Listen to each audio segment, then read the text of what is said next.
Hey guys, it's Sunday, June. I almost said May. I almost said May. It's June the 6th, 2021. And today for the Sunday Talk Show, we have a little bit of a serious tone where we're going to discuss mental illness awareness. A lot of times people will make judgments or say things that we don't really know about. So today I'm going to have an open panel. We're going to talk about it, have a good discussion, and gain some knowledge. I appreciate everybody for being here. If you could share me out, I'd appreciate that. Everybody, welcome to the Sunday Talk Show. I'm Marlene, and we're going to get started. And before that, you already know what it's time to do. Let's hear the Best Life Crew affirmation. Be encouraged, be inspired, be yourself, you will survive. Just know it, just breathe it, and be it, and live your best life.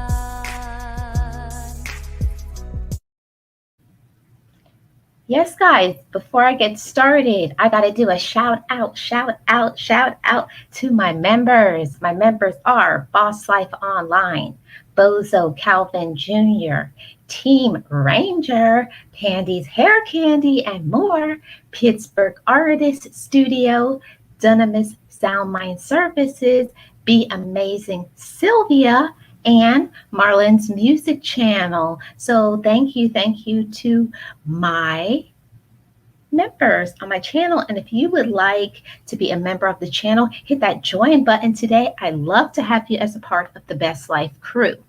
So I'm going to turn on my camera and we're going to get started. Hi guys, welcome to the Sunday Talk Show. Let me hide my banner and let me go to the chat, see who's in the chat. Hey Vibes with Cola, how are you? Welcome. Who else do I have in my chat? Paper Fan, welcome. Shrinking Sharon, welcome.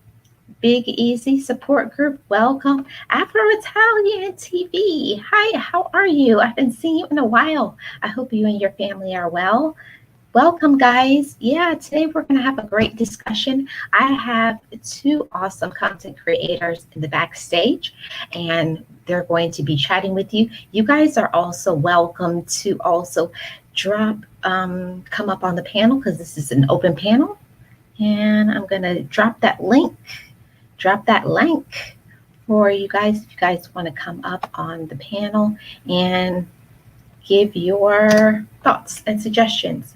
So, you're good, Cola? So glad that you're here. Yes. Big Easy, welcome. Paper Fan, welcome. Afro-Italian, welcome. Yes, everybody welcome, guys. So I'm going to get started. Before I get started, I just recently got to know these two awesome content creators. So we're going to talk to them. I'm going to let them say what they want to say about, mental illness and awareness. Calvin, I got a mod in my chat. What's up, bro? How are you today? Thank you so much. Yes, thumbs it up, Cola. So I'm going to invite my co-host here today. I'm going to remove this from the screen and I'm going to invite up. First, I'm going to add. Hey. Hello. Sorry, I'll turn my camera back on. That's okay. Hi. So, first of all, I'm going to introduce you. You can introduce yourself and let everybody know who you are and what you do on your channel. Okay.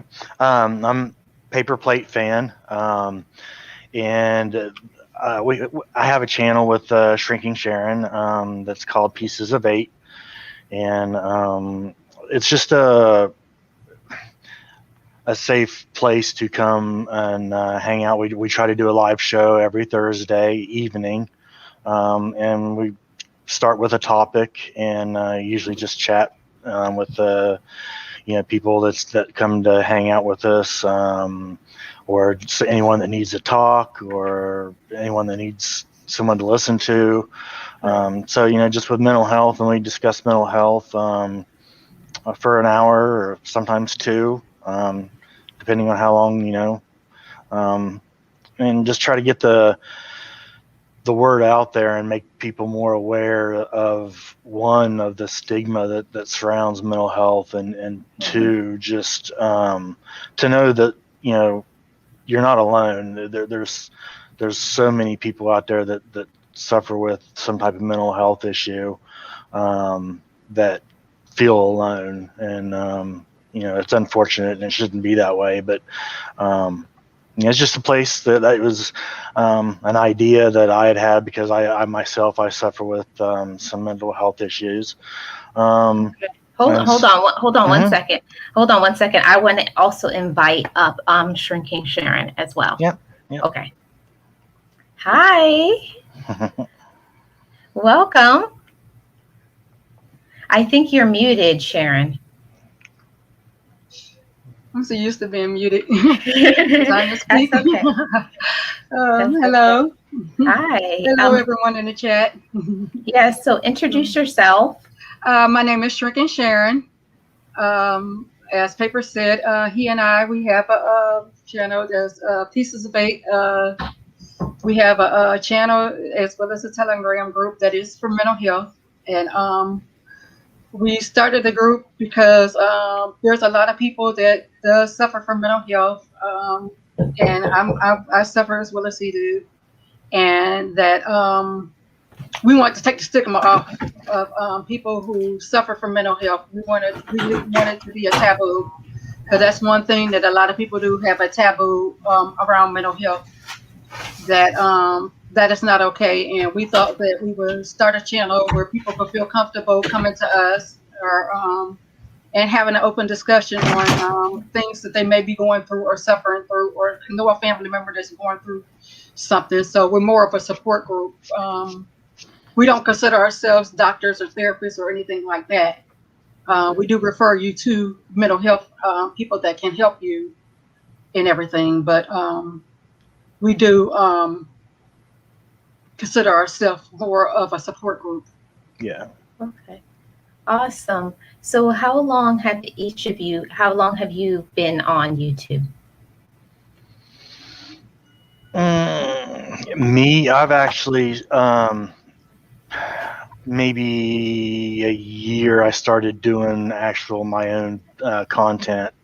So it hasn't been very long that I started doing my own content. I've kind of was behind the scenes of the streaming community for a long time. But as far as creating my own content or doing my own videos, it's not been very long. And now Sharon, I think she's been a lot longer than I have as far as content creator. Okay, Sharon. So what? Go ahead. No, I was saying I was opening it for you. Okay, I've been a little over a year. I did content off and on a little bit, like day in the life, and not really too serious until I joined a group called MS7. And we're, like you said, originally from the streaming community. So I do have another channel that's more based on streaming. That I do a show a couple of days a week from, and then we also do the channel together for mental health. Oh, awesome. Mm-hmm. Okay, guys. So I'll start with you, Paper Fan. Uh-huh. What kind of mental illness do you have? I suffer from anxiety, depression, bipolar, and PTSD. Okay. So can you start from the beginning? First, tell us, how has your struggle been with depression?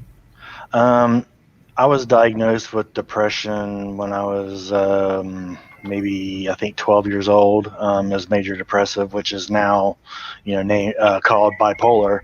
But before that was called bipolar, of course, they just called it manic depressant.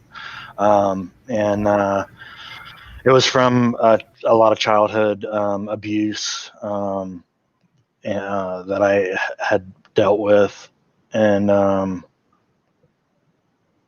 it progressed into the other things as well, as far as the depression, along with the bipolar, manic bipolar issues.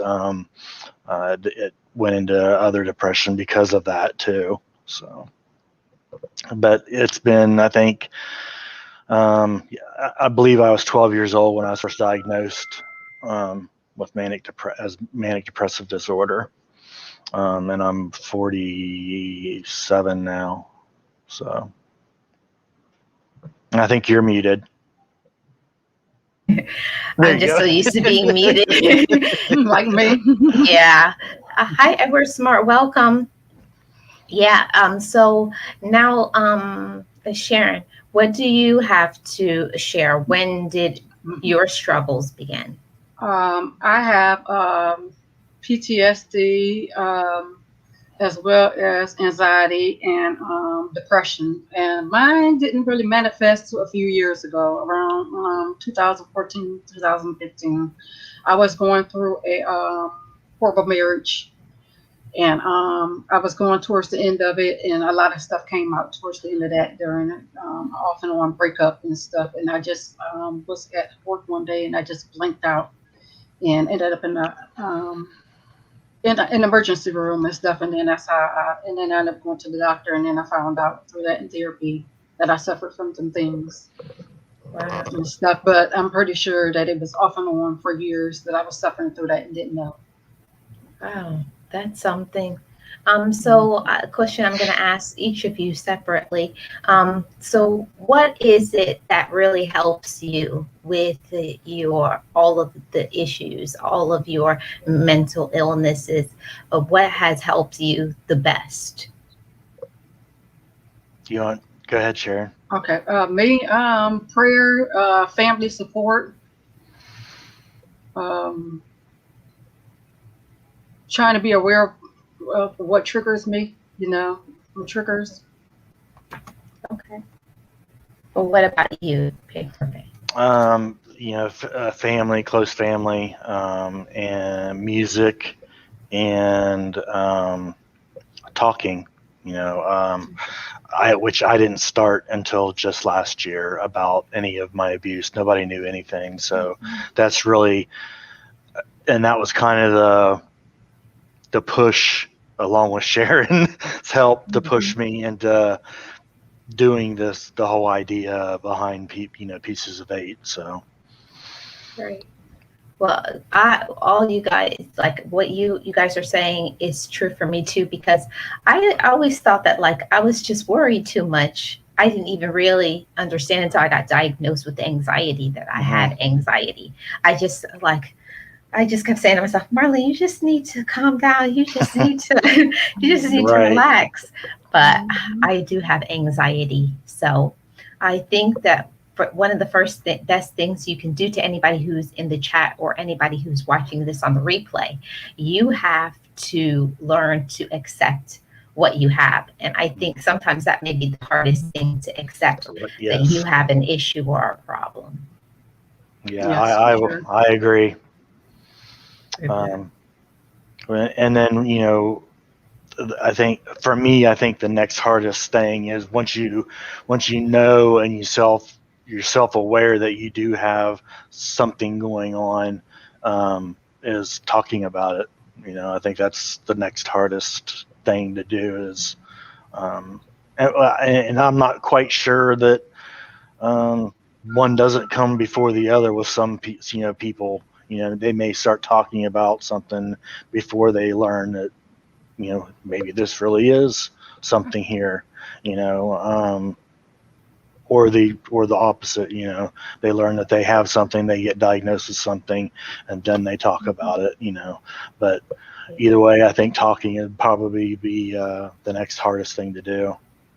Yes, a lot of times, and we're removing the stigma of being ashamed. Because a lot of times people will make you feel like you're ashamed of it, or you don't know. In our community, a lot of times people are like, oh, just pray it away, or just, oh, you're not really depressed, or you got to be ashamed about it. Just go pray about it. Yeah. Or you're not really, but yes, you are. That's why, um, that's why you sit there and you go seek help. You go seek groups and stuff like that, so that because there's more people than that's suffering from what you're suffering from. Yeah. Right. You know. And I do agree with that, Sharon, because I think a lot of times people will make judgments or people will say things out of ignorance and they have no idea. Like I've been told before that my anxiety means that I don't trust God enough. Yeah. Exactly. Yeah. It's like you just need to trust him more and then everything will be okay.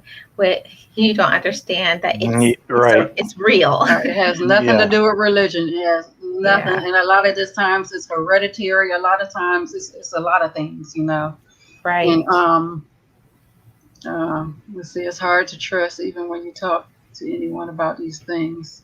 Yeah, and a lot of times Mhm. it's hard because of the judgment. A lot of times people stay reclusive and they don't want to come out about it. It's because they're afraid of being judged Yep. and stuff. Exactly. And it's okay, to feel okay. It's okay to know that there is people that have your back. Yeah. That's Yeah. why it's important to get into a group to Yeah. get to find out people who has the same thing like you have, because Right. the last thing you want to do is feel like you're judged or like you're feeling like somebody's Exactly. And bringing you down. I know for me, my family, they were not supportive of it. That's all I kept hearing is that you need to trust God more. You need to have more faith. You always telling me what to do. But if they're not walking in your shoes, they're not you. They don't know what you go through on a daily basis. Nobody Right. can say what it feels like to be you, but you. Yeah. Correct. Yep. That's a absolute fact, and to add on to like what Sharon was saying about the stigma, yeah, it's and what Red Lantern had said in the chat, that's a big thing, and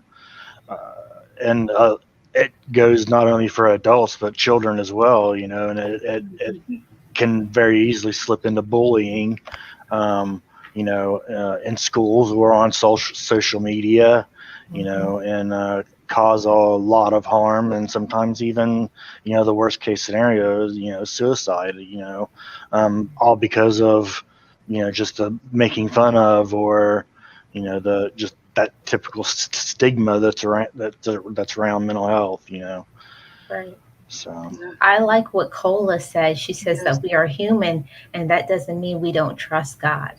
That's right. Yes.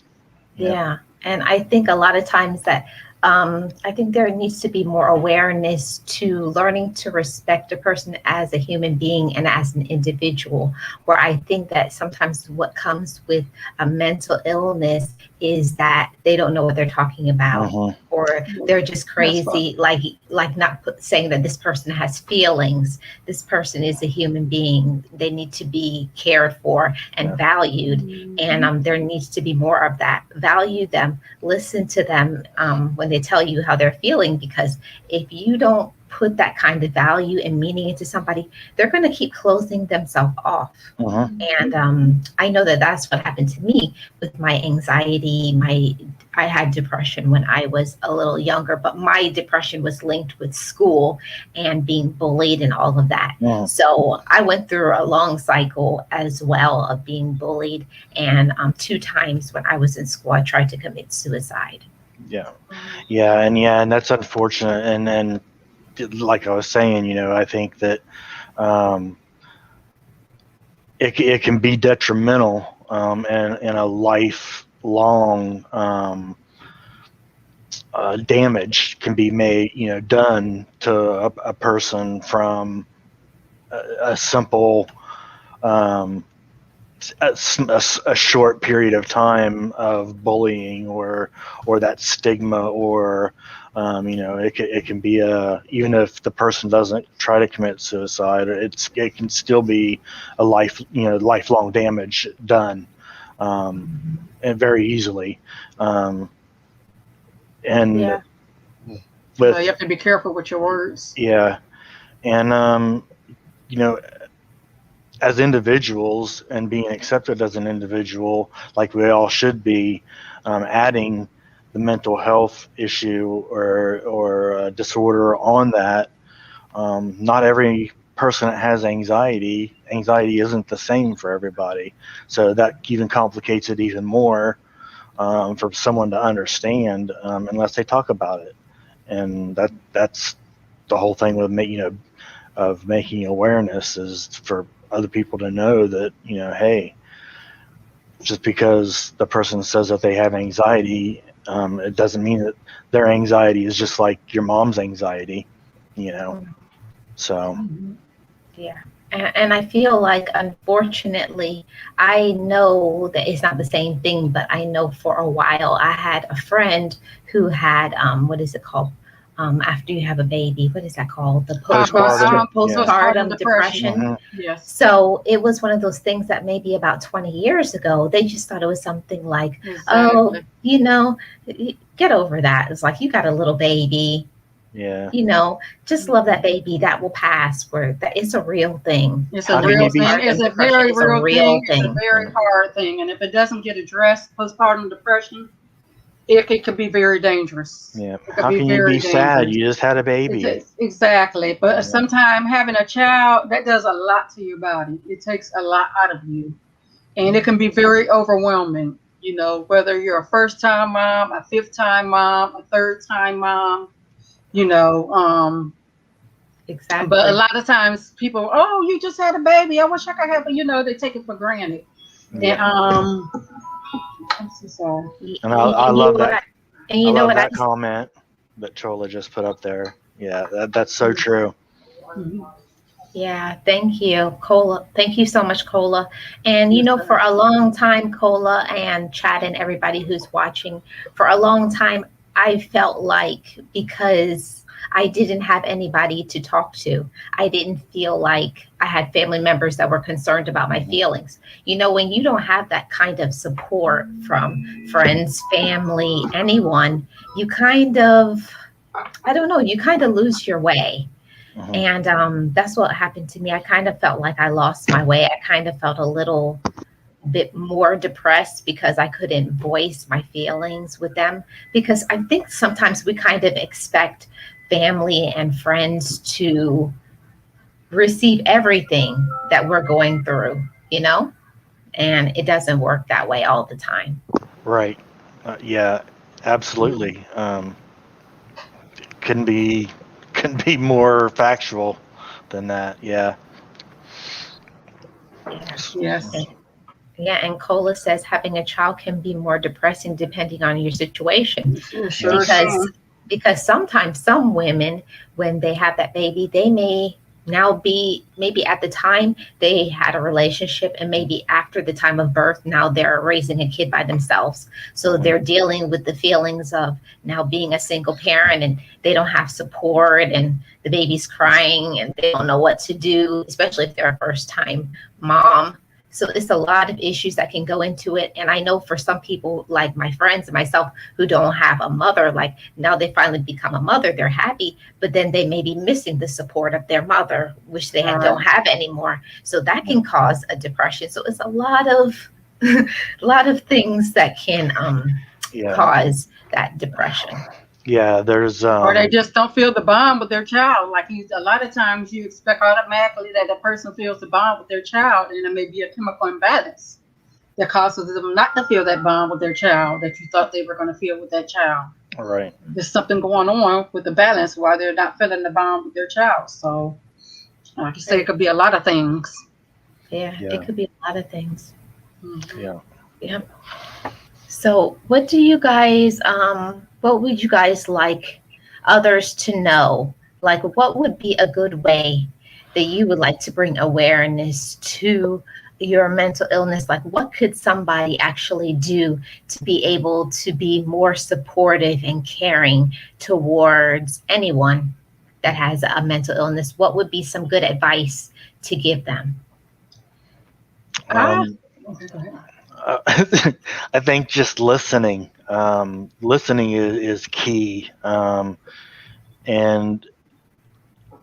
trying to don't try too hard to understand, because once you start trying to really understand, then you can very easily slip into the feeling like not genuine to the person that is talking to you. I think you get. I know a lot of times I've had that feeling. When I've talked to, I'll use and we talk about this all the time on our show, as far as like my personal opinion, as far as talking to a therapist versus talking to family or someone I consider family or a friend. I feel a lot more comfortable talking to someone that knows me and knows my specific situation versus talking to somebody that is going to not be genuinely listening or not genuinely understanding my specific situation. So I think for me, one of the most important pieces of advice I could give is just listen genuinely, and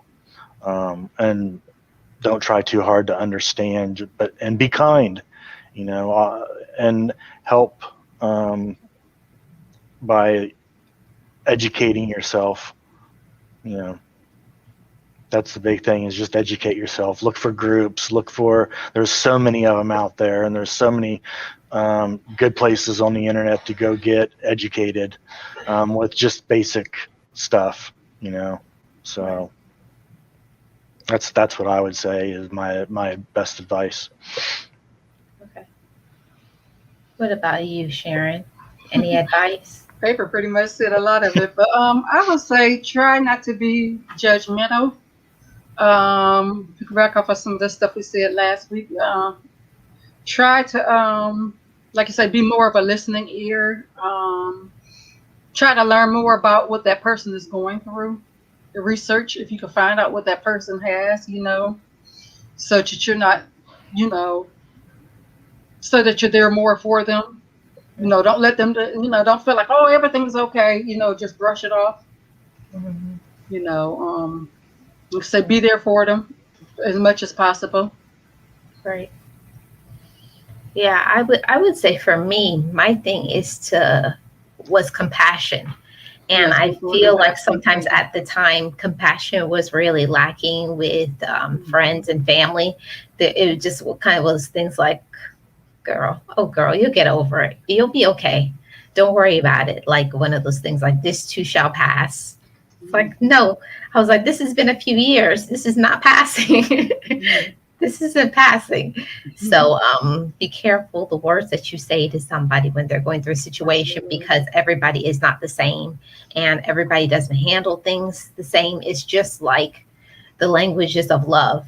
Some people want hugs. Some people need things in writing. Some people want the verbal communication. Everybody wants love, and everybody needs and receives love a different way. Yep. Also, be a support system as much as possible. Like you said, support them as much as you can if you're able to. Support them without enabling them. Yep. Yeah. Yeah. And that can be very tricky.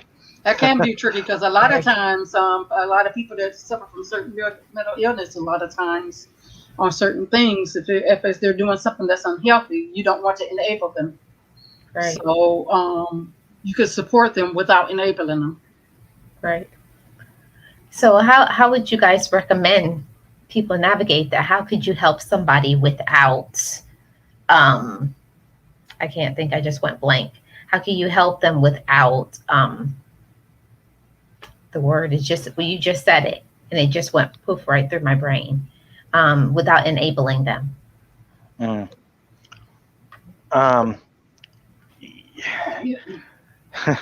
It very well depends on that person's situation, but there's things you can say and be. You have to not be, I guess, very broad in what you're trying to talk about, or what you're trying to do. You when you're talking to the person, you can kind of be vague and still make it personable, but not to the point where they feel that they can lean on you to get themselves out of the situation. And that's where that difficult line is, as far as which way you lean. And I think it really depends on the person. And that's the other reason why I say it helps when you know the person, and it's very difficult to do that when you don't know anything about the person. And that's where the professionals, I guess, kind of come in, I would use the example as a person that's going through a depression a lot of times, and you have a friend that's a depression pressed, but they become a codependent. And say, for example, they may start wanting to stay with you, or they may lean on alcohol or something like that. Well, you help them to a point. Okay. Well, you help them get on their feet and stuff like that. But they're at the point where they don't want to pay for anything like that. Well, I'll help you, but I'm not going to, but you can't stay with me. I'll help you to this point, but I'm not going to pay your such and such. I'll take you to the unemployment office. I'll help you get this, that, the other. I'm not going to get you like we were using the drug thing the other week, for example. I'm not gonna give you the money to go buy your drugs. If you need, you saying you don't have money for food, I'll take you to get you something to eat, but I'm not gonna give you any money. I'll take you to the grocery store so you have food in your house, but I'm not gonna give you any food. I'm not gonna give you any money. Right. I think personally, you just have to know what that person basically, exactly, and you have to know that person. What is exactly, exactly. So and it depends on the situation, like you said. It could be super, super hard to navigate any of it if you don't know anything about the person that right is coming to talk to you about it. And it helps if you can't get that person to a specialist or a professional, it helps to have someone in that person's family, in that person's circle, to be able to get in contact with, to give you a little bit of advantage or a little bit of background. If they don't feel comfortable going to that person, but they're coming to you, then maybe you can get a little bit of background from someone else that knows that person.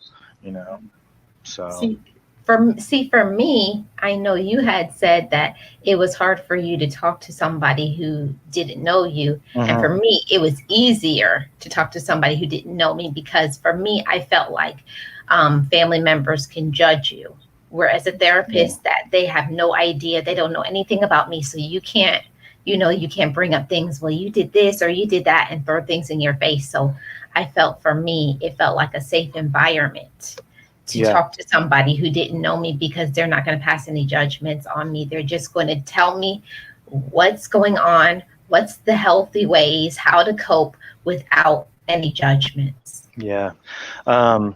And see, from and with me, it was my wife and my best friend's wife. She helped me verbalize what I was going through, and like I said, it was just last year, so I was 46 years old when I talked about what was happening from the time I was 5 years old up till I was 16. So all those years, I never spoke a word of it to anybody, not even therapists. So it was it was quite a night, but yeah, it was very difficult for me to put into words. And so I felt that talking to a therapist, it just was not, it was not going to be beneficial to me, because I didn't even understand how to put verbalize what I was feeling. And one of our our best friend, she was able to help me verbalize it and was there with my wife and I. And once I started talking about it that night, it was like, wow, why didn't I do this a long time ago? Because this helps so much, and maybe I can use this somehow to help someone else. So, Right. and that's where the idea was born. Wow. That's awesome. For me, it started helping me when I started going to therapy. And that's when I started, like, through my therapy is when I started my channel, and I started talking about the motivation and the encouragement and the positivity, because I had been through such a dark period in my life.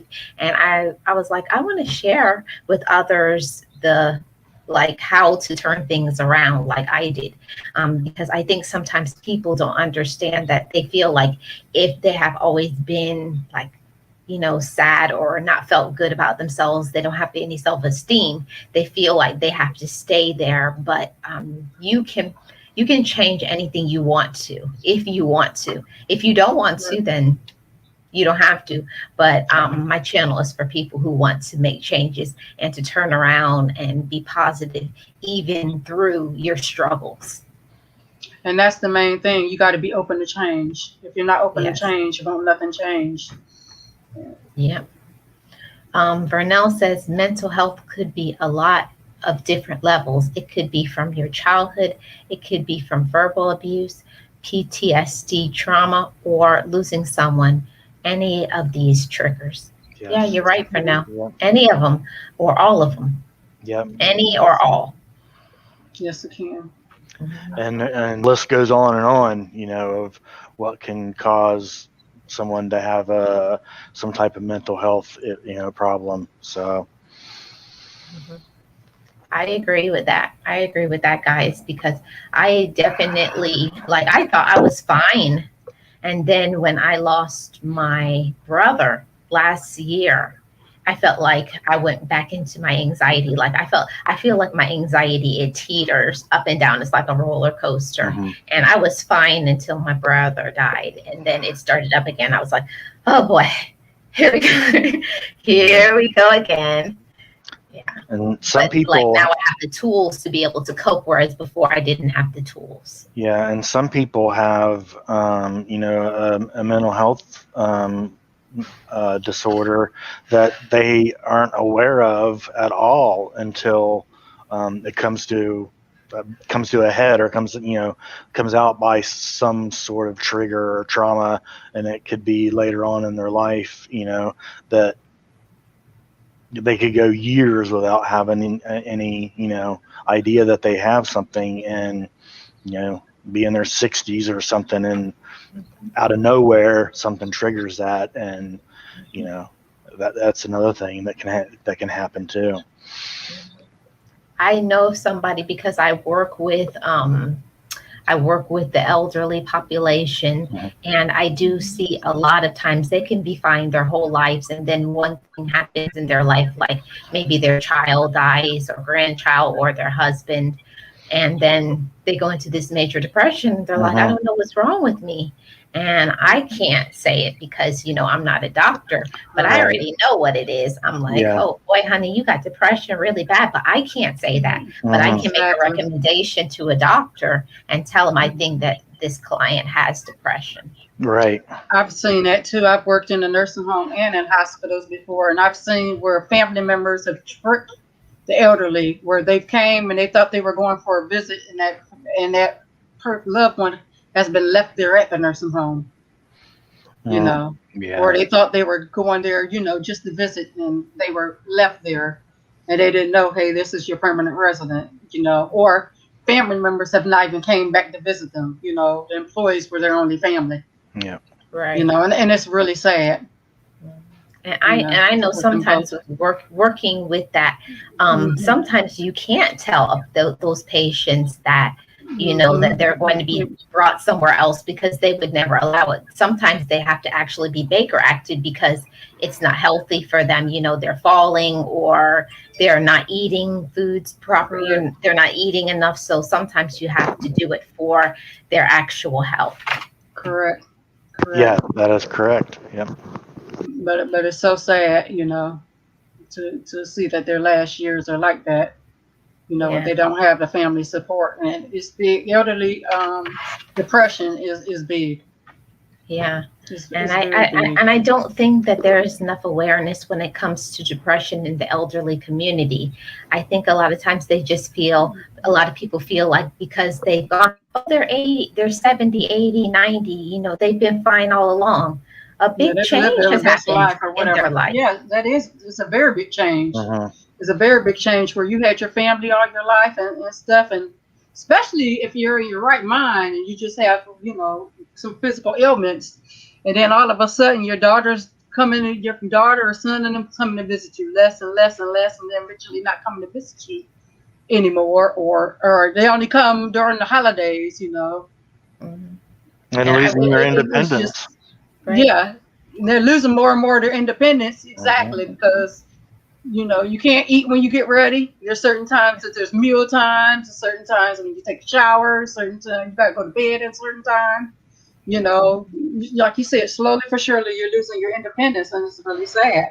I know for Yeah. several years when I was in the wheelchair, um, Mhm. it really had me in a more of a depressive state because I just didn't feel that, I was, I'd lost my manhood around the house. I wasn't able to mow. I wasn't able to work. I wasn't able to do the things that I should be doing. Um, and it was a steep, slippery slope downhill. Um, but I eventually pulled myself out of it. But yeah, and same way with an elderly person. Once they start getting to that point where they're losing that independence and losing their mobility, they can't go shopping anymore. They can't go visit their friend anymore, and play cards or whatever it may be. And slowly their friends are Massive. passing away, and they can't call them up anymore, or they, it is sad. Yeah, and what I see a lot of times is that I see the elderly people. Sometimes it must be awful if you have always been able to do, and then one day you just can't do it. Like your arms won't move or your legs won't move. Like your body systems are shutting down. So I'm not saying it's easier if like your mind is going, but I'm saying it must be like a punishing, awful thing for you to be able to have your mind, and your mind says go, but your body says stop. Yeah. To me, I feel like that would be Exactly. torture. I would feel trapped in my own body. Yeah. And there's been a lot of people after retirement. That's why a lot of elderlies go back to work after they retire, because a lot of times once they stop going, their bodies a few years later, unfortunately they're not here anymore, Mm-hmm. or their body just really breaks down, because once they're, as that saying is very true, if you don't use it, you lose it, Yeah. because they just don't get the will to do it anymore. They feel like a lot of times they feel like they're useless.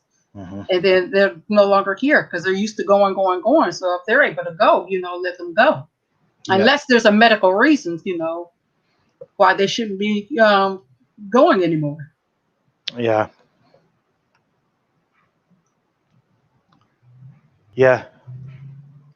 Yeah. Sorry, I was there's muted. people with disabilities as well. You're right. It's affected. their Yes, you're family right. put them in those kinds of places and don't come and check on them, and the Bible says Exactly. to honor them, Yeah. and they're not getting that.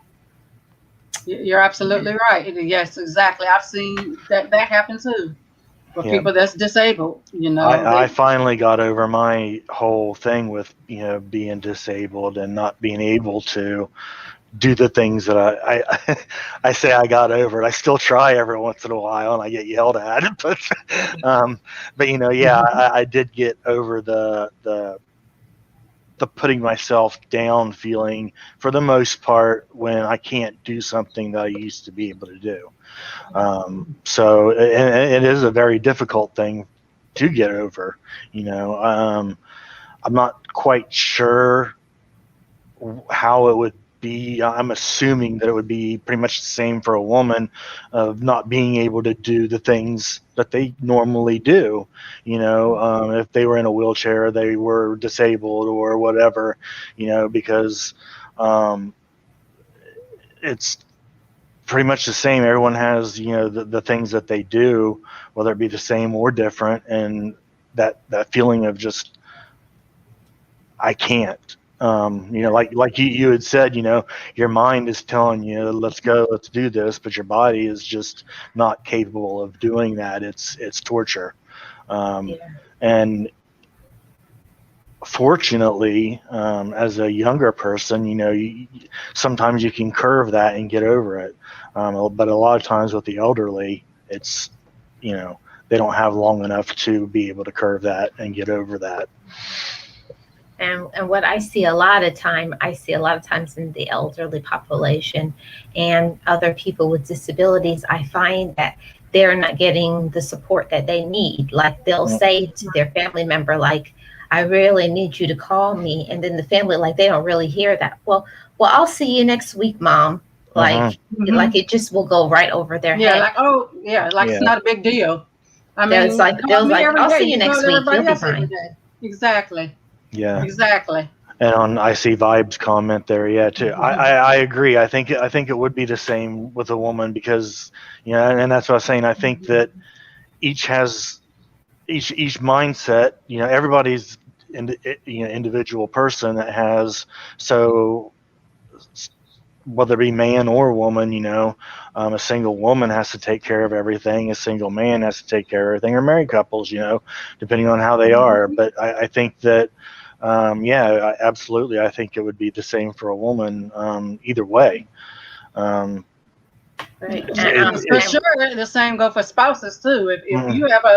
If you have grandparents and one grandparent go, definitely double up on checking on the other grandparent and stuff, because they're used to being with that person. They're used to having that partner, doing things with them and for them and everything like that. And then all of a sudden that person's not there with them anymore, or and then you're just taking it for granted. You're thinking after a month, oh, they're over it. Grandma's not here. We done had that, whatever, or grandpa's not here, and stuff. And then you're thinking that person's okay. No, that person's not okay. That person had their life, all your life with that person and stuff. No, it's not going to be okay. Yeah. It's not going to be okay. You see about that person as long as it takes.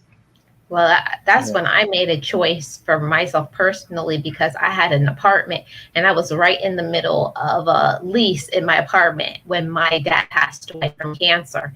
And I was like, oh God, Mom is in that house, even though she's with my sister who has special needs. I was like, this isn't going to be good. So I had to pay a lot of money to get out of that lease, because I decided to move in with my mom, because I was like, this isn't gonna be good. And even with me being there, my mom still only lived 7 months. She just couldn't take it. They were married 52 years. Wow.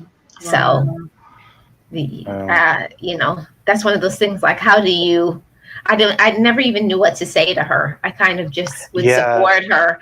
But like, I felt sad for my mom, but it was like, but I can't imagine that's your partner, Yeah. Exactly. There's so many times you can say sorry or I'm here for you. Nothing can heal that wound. Nothing can take that place. Nothing can take that place of your life partner being there. Yeah. Yeah. So I wanted to say, I think sometimes that when people look at like I can just speak for myself. When people look at anxiety, people will just think it's something that you can get over. Right now, I want to talk to you guys about what are some things that people have said to you that is not okay. For me, people have said with anxiety, all you have to do is just put on a happy face. Just be more positive. Just be more. And I'm a naturally positive and encouraging person. But when my anxiety starts up, there's nothing that can calm that down. But just the techniques I have to learn to deep breathe, take one thing at a time, to, there's only certain techniques, but it doesn't make it go away. What do you guys have you guys heard from other people that is not right? Well, for me, like even with depression, what do you have to be depressed about? Everything is going great. You just never know. Sometimes stuff can hit you out the blue. You can have the most wonderful day ever, and depression just hits you and stuff. Why are you even with anxiety, like you said? Anxiety, you have to learn to deal with your techniques. I have to get in my quiet place, do my breathing techniques, pray, do whatever calms me down when my anxiety kicks in. Even with the PTSD, it's not all of a sudden, oh, well, weren't you having a great day today? It doesn't matter if you were having a great day today. I could be having the best day ever. That doesn't have nothing to do with it. It has one thing has nothing to do with the other. But if you don't know that and you don't understand about it, then how could you, that's the reason why I say it's important to learn about what that person is going through or what they suffer from so that you could better understand about it. Yeah. And I think the worst thing that was always told to me was toughen up. Ooh. Yeah, wow. Hello, Mike. I was constantly told that, quit from my parents and my caretakers, toughen up or I'll quit crying, get over it, all that type of stuff, just it was all the time, you're just gonna have to get over it, and you'll be fine. So I was told that too when my parents, because like my dad passed away in May and then my dad passed away in October and my mom passed away in May. So it was 7 months apart. And it was like maybe 6 months later and they're like, when are you going to stop crying about that? It's time for you to move on with your life. And I'm looking at them like, I was like, I just lost my mother and my father. Yeah, there's no time. You don't move on. I mean, you that's what they told me. They said, move on. Yeah, you carry on and keep those memories, but to move on, there's no, I don't know. I don't believe there's any such thing as moving on. Exactly. I always say carry on, but keep those memories. You have to eventually carry on with your life, but you're always going to have those memories in that place in your heart. My thing is always just keep moving. As long as you keep moving, you'll be okay. I just you can't stay still too long because sometimes how my mind works, I start all of the sadness overwhelms me. Right. And I have moments where I say, okay, Marlon, that's enough. Time to move to another space. Exactly. Redirect your mind. Yeah. Yeah. Yep. I have to stay very busy with my mind, or I start getting sidetracked, and if I don't, then my mind starts going into overdrive and thinking of all kinds of crazy thoughts and flashbacks and just off the wall, just all over the place, Crazy stuff. And that's another thing too. Can't nobody tell you how to grieve, I like I said, that's a big pet peeve of mine. When people get upset because you don't cry right away, or because you crying too long, I've seen people say, even on shows, it always irked me. Well, that person must have really not felt for their father or whoever because they didn't cry right away. Yeah. They must didn't love them. What do you mean? Sometimes you're in such shock. It takes you a minute to process. Is this person really gone? Yeah. You may feel in your mind, maybe this person's on a long vacation to you, especially if you don't live in the same state as them. It's just so shocking to you. And even if you go to the funeral, or some people don't go to the funeral because they don't want to remember that person.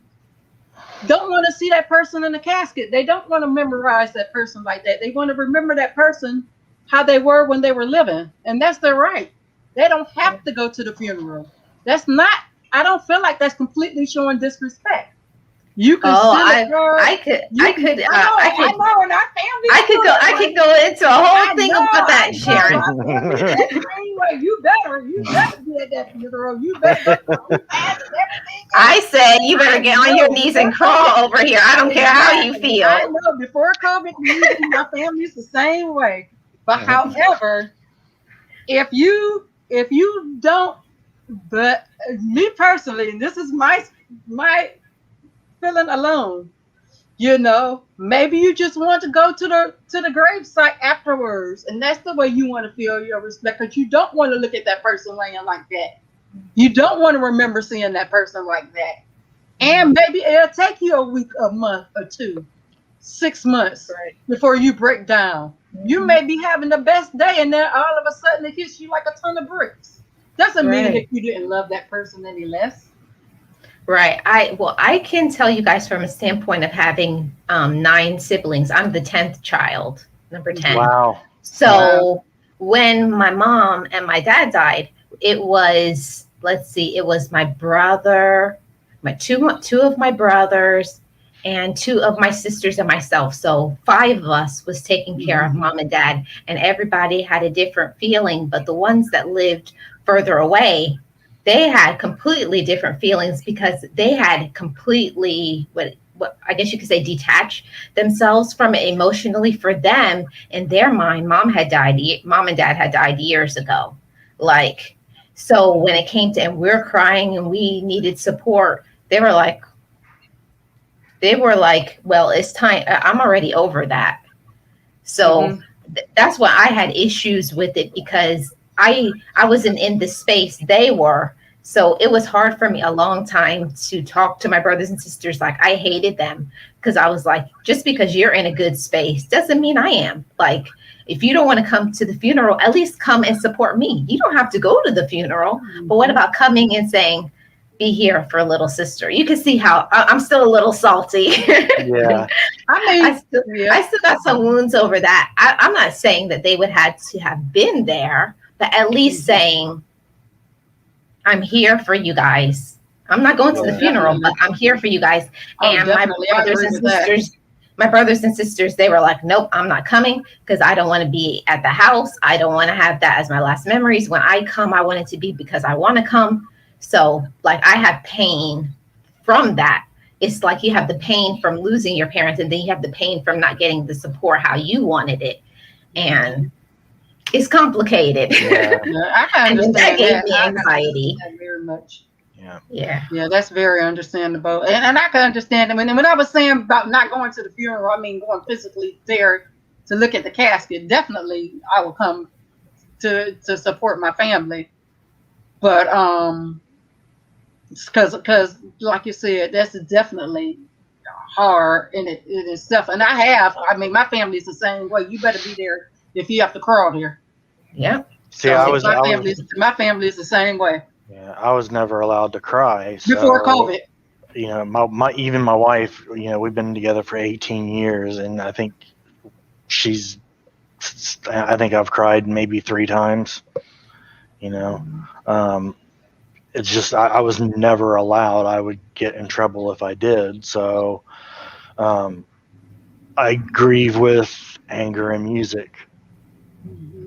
You know, that was always my way of dealing with something or some sort of pain. Right. So. And I like what Vernell says. It says that your sisters and brothers looked at it as a different perspective than the ones that lived there, that always they have the most grief because they were around them 24/7. And I think sometimes that maybe some people don't understand that when you live far away, you don't know all of the struggles. Like how I used to be like, I was up with mom or dad all night when he was vomiting. Like, I'm tired. Why are you calling at 7 a.m. to ask how dad is? I've been up with him all night. I'll talk to you later. And then they would be upset because I didn't want to talk to them now. So I feel like there's a lot of, like, in the whole process, we have to learn to respect each other. Not just what we want, how we want it. And I think I learned that afterwards, after removing myself in the grieving process, I learned that, you know, they had feelings too, but we have to respect one another. Yeah. That's important. I know with my grandmother, when she first was sick, my cousins and I, we took turns staying with my grandmother and seeing about her before I moved back to Ohio. So I would stay with my grandmother for days, help seeing about her. So when she passed, it was the beginning of COVID. She passed last April. So that's when all the states were shut down and you couldn't go to another state, remember, because they shut all the states down. So that was really hard that I couldn't go, but that was the only pass that I got, as far as, but other than that, it was like, you better have been there, but that was pretty hard not being able to go to my grandmother's funeral last year. Yes, vibes. Especially when I've seen about her. I agree with you on that, Sharon, because my brother passed away last May, and he had a stroke. It was one of those type of things where I was made know what was happening, like play by play, and I felt like I was stuck because I can't get on a plane, I can't be there. I was like, and that can give me more anxiety because it's like you want to do something and you're stuck, you can't do anything, and that still gives me a little bit of feeling still that I'm still felt like I have not grieved for my brother because I've never even seen where he's been buried. I have no idea about anything. Like, I don't know. It's completely different. I'm sure that must be an issue for a lot of people around the world. For sure. Were like grieving during COVID. My cousin, is a completely different thing. Yeah. And one thing I did to cope during that time, because I thought about taking a break, but I just kept going on YouTube every day. That was part of my therapy, just getting it off my mind, because it was really hard when I found out about her, and then it was a month before her birthday. It actually was 2 weeks before her birthday, actually. And then, and then 2 months later, my aunt passed, and we still couldn't leave the state because of COVID. Wow. Yeah. So my heart goes out to you, Sharon. I'm very sorry. Yes, but COVID's been rough on a lot of people. It really have on a lot of families. Yeah. Well, I don't know if you guys have ever seen it, but I did a whole live stream on my grieving story, how I lost my dad, then my mother, then my aunt, and then my brother. It was like in 4 years, I lost 4 family members. Wow. So it was a lot. I felt like as soon as I started to be okay, bam, another, bam. So I'm still kind of like, okay, who's next? I'm always like that now. Like, I kind of feel like I obsess sometimes, keep checking on it. Are you okay? Are you okay? Because I feel like I'm waiting. Who's next? We were that way a couple years ago when we lost our daughter-in-law giving birth to our granddaughter. And then we lost my grandfather. And then we lost her grandfather. And so it was like just in threes, always in threes. It was crazy. And then, we found out that my father-in-law had lung cancer, and then my dad got leukemia, and it was like, gee whiz, what? So yeah, I feel like so much people are going through so much anxiety, pain, grief, so many things all at the same time. That's why it's important to have support groups. It's important to have discussions like this. Helps a lot. Support groups and be able to, like you said, because when you think you're going through something, there's so many more people that's going through the same thing. And thank you, Vibes with Clola. Yeah. Yeah. Yeah. And hello to everybody in the chat that I didn't get a chance to say hi to earlier. Yeah. Thank you, Tracy. Tracy said, my heart goes out to you guys. Thank you. Thank you, Tracy. Thank you, Tracy. And if I missed anybody in the chat, I was trying to watch it over here as we were talking. That's why I keep looking over that way. But yes, yeah, it's a pain. It's like it's so raw. It really is. It's kind of like something that you put a Band-Aid on, but every once in a while, just like a regular Band-Aid, that Band-Aid comes off and then it's fully exposed all over again. Exactly. So. Yeah. And you learn, and then like for us, I was telling Paper that I know for us, I mean, I know probably you too. I know a lot of times when you have people that you're close to, a lot of times we celebrate them. Like I know with my aunt for the longest, every time her birthday come around, which she just had a birthday last month, we would throw a little cookout and stuff in memory of her, for the longest. And it's not always, it's just like for a few years, or so. Great. Yeah. Yeah, You know, I have certain things that I do. Or we do a because balloon thing, or I did one of those. I did a balloon thing when the year after my mom passed away. We did, me and some of my family members, we got together and we released balloons at the park. And that, to me, that helped a lot.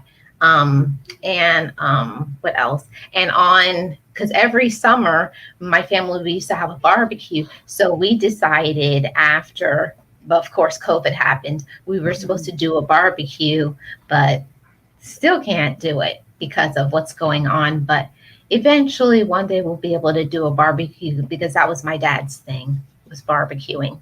So it kind of will make you feel like things are getting like a new, what you call a new. Yeah. Yeah, well, my sister, in memory of her, her birthday every year we go to Red Lobster because she was a vegetarian. So every year for her birthday, we always, our family always meets at Red Lobster. So, so it's always the little things that you could do sometime in memory of them. Yep. Yes. Oh, I already have. I've been to counseling for years, Vernell. Yeah. But thank you. Thank you for your comment. Yeah, I have 2 different mental health counselors, and that I see every month or about every 6 weeks. Right. Yeah, whether I want find to or not.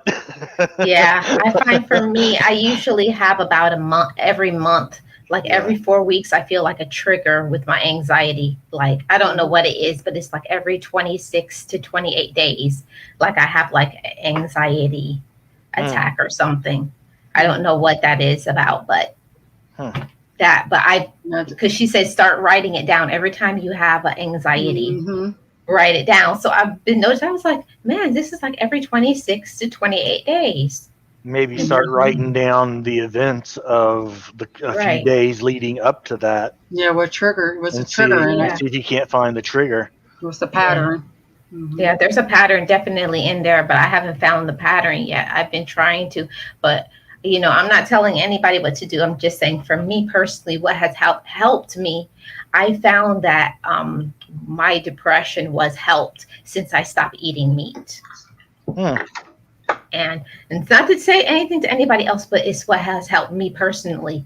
I found that the hormones in the meat was causing me to cry a lot. And since I let go of that meat, I haven't dropped a tear. That's just me.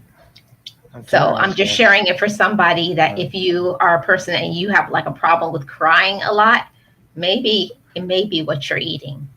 Yeah. Yeah. Maybe. There's so the stuff we buy at the grocery stores is just, there's so much stuff put in it anymore that foods. Yeah, it's not good for you. But there's not a whole lot of choices in a lot of areas. So, right. Yeah, I agree with that.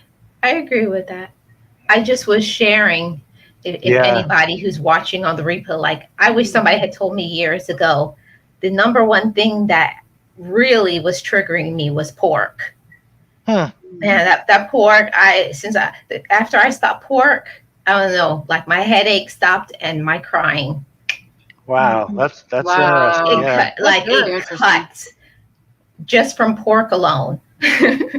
I'm not a pork eater really. Yeah, I was. Everything, I was eating bacon every single day.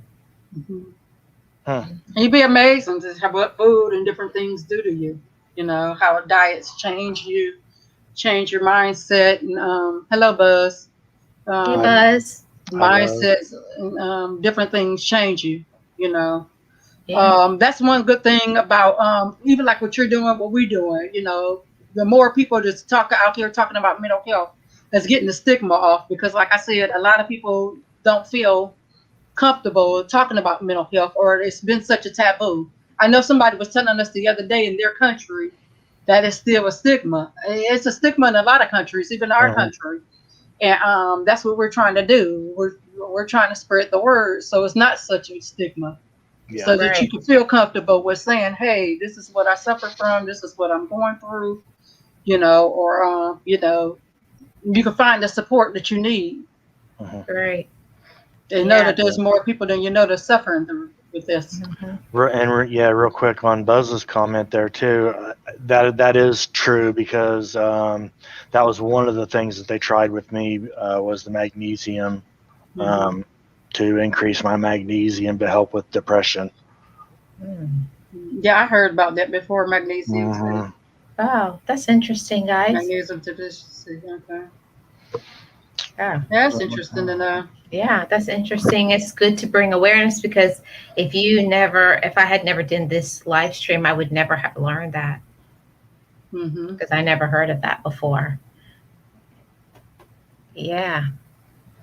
I'm so glad that you guys agreed to do this live stream with me, and I've really enjoyed it. Yeah, we enjoyed having us. Thank you so much for welcoming us to your panel. Absolutely. Yeah. Yeah. Thank you. I hope for us to be able to collaborate again, and you guys are welcome anytime. I appreciate it. And, anytime, you. Same to you. And anybody in the chat, feel free to. All of you guys are welcome. Come to Pieces of 8. Come hang out with us on I Thursday definitely night. will. Yeah. So, all right. So thank you, guys. Yeah, thank you. And everybody in the chat, be safe and have a great last day to your weekend. Yes. Enjoy your Sunday. Thank you for you too, guys. Bye. Thanks. Bye.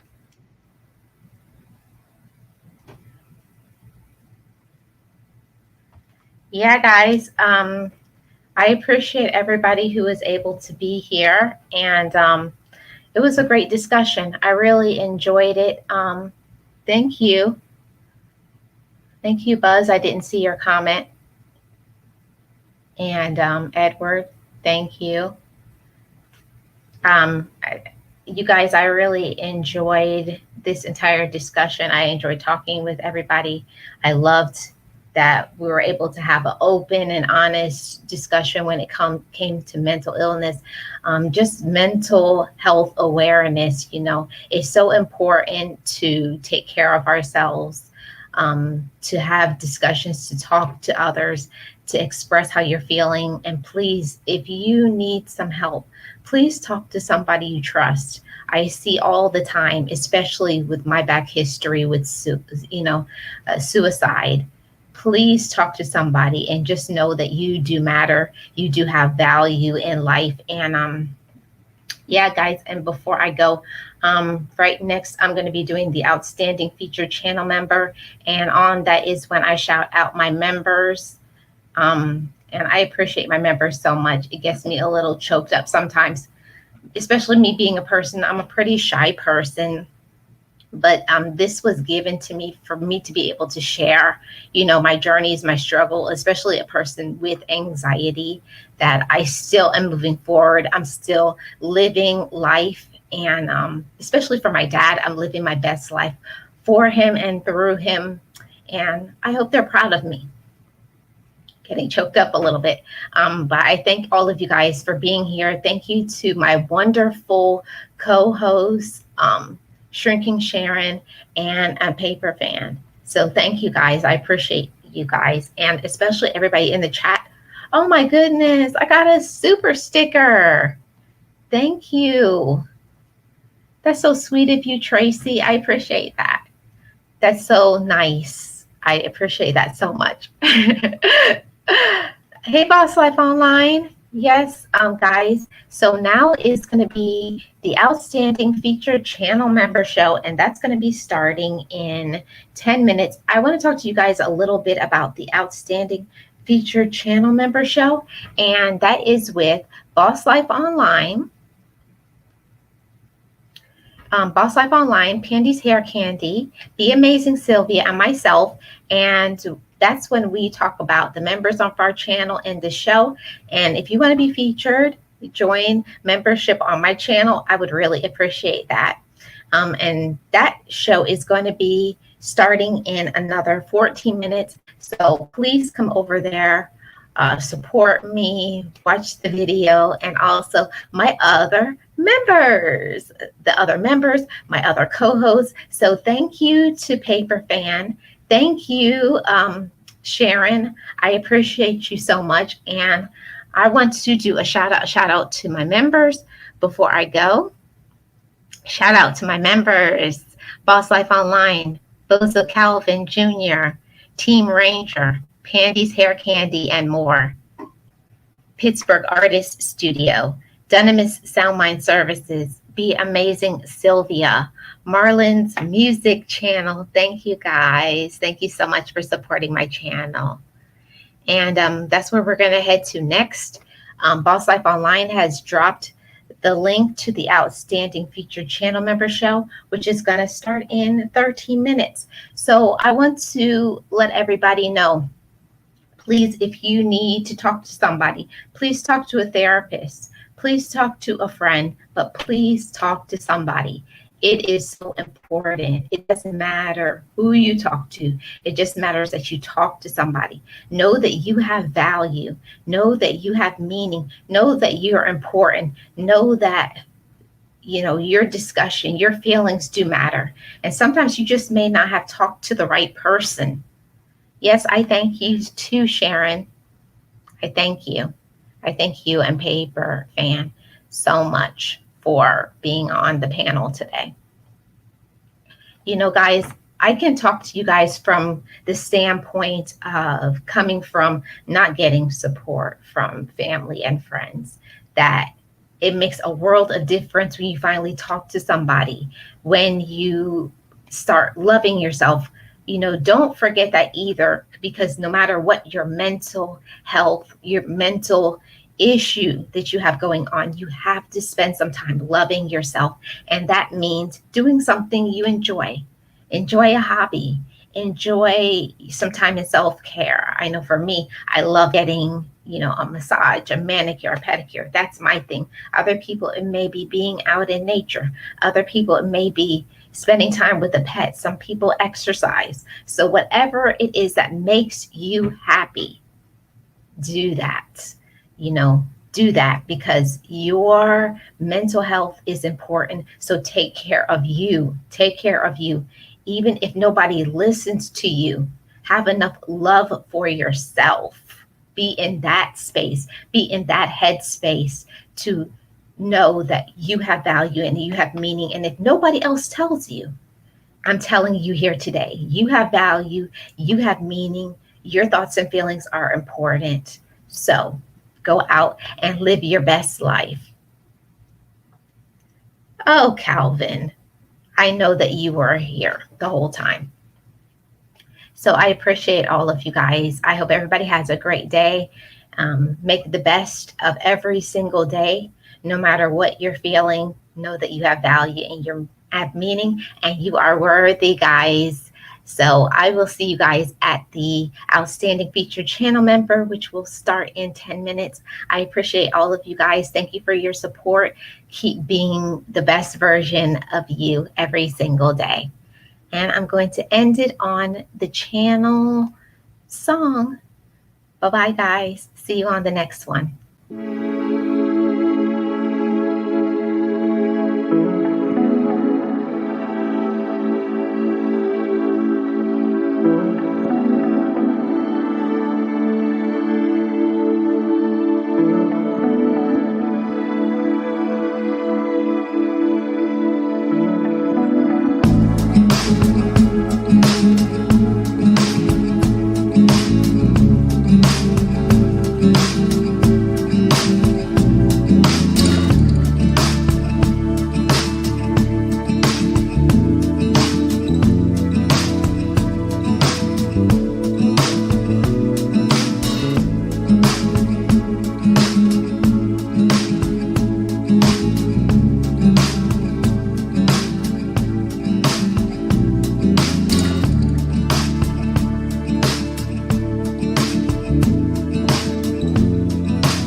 say